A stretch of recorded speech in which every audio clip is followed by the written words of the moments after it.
He likes to smell aliens, or likes to smell aliens. I'll translate for a little bit till you guys get his language. You know, everybody around the house knows it, but you guys don't yet. My wife's gonna think it's so ridiculous I'm telling everybody about this. But whatever. She thinks everything I do is ridiculous. She loves me though and hangs with me. God bless her. But anyway, that's a little bit more about the dog. And then he went on Ralph, back to Ralph, the guy who wrote the email. He said, well, anyway, it wouldn't be a mail from me without some criticism, right? Which is Ralph, and it's great. He comes with constructive criticism, and then he listens to the answer, too. But he says, a question, Credo Mutwa, he spelled it Credomutwa. I'm assuming that's a person. I've never heard of him. Said that the gray skin is actually a skin-tight uniform, and that the eyes are goggles. And that makes an awful lot of sense to Ralph. Ralph wants to know what I think about that. Ralph, I am not entirely sure about that. I wish I had an accurate answer for that, because it's something I've wondered about too at times, especially when I got the picture of an alien. That's on my YouTube page. It's youtube.com/AlienPhotog. Go check it out, or Google in picture of alien or abductee picture of alien. We have it up at the UFOzone.ning site as well. And it's clearly wearing some sort of black suit, which again, as I go back to Dr. Jonathan Reed, is exactly what he reported finding on the one that he accidentally killed. In a moment of panic.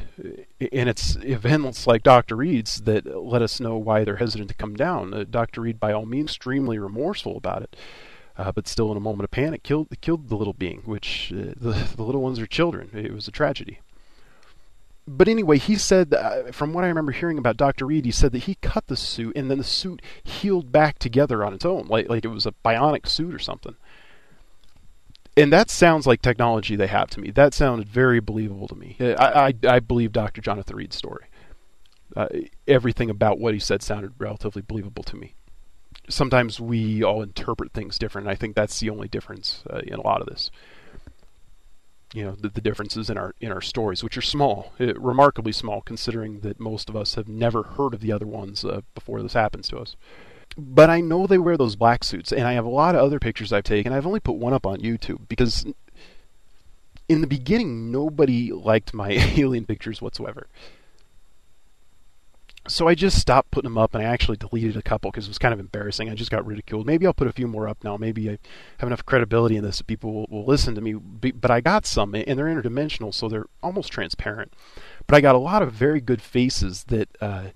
it was only faces, no bodies, and I think that's why. I think it was always at night, and I think the bodies blended into the dark, obviously, because they're wearing that black suit. It was always very cold in the pictures I got those in.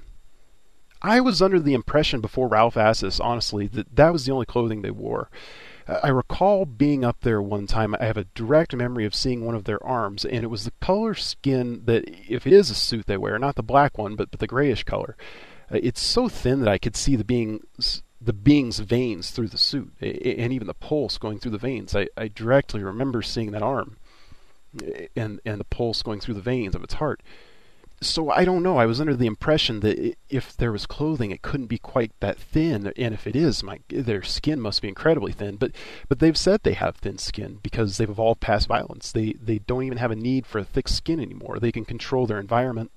That and the Greys come from a very Mediterranean tropical type of world.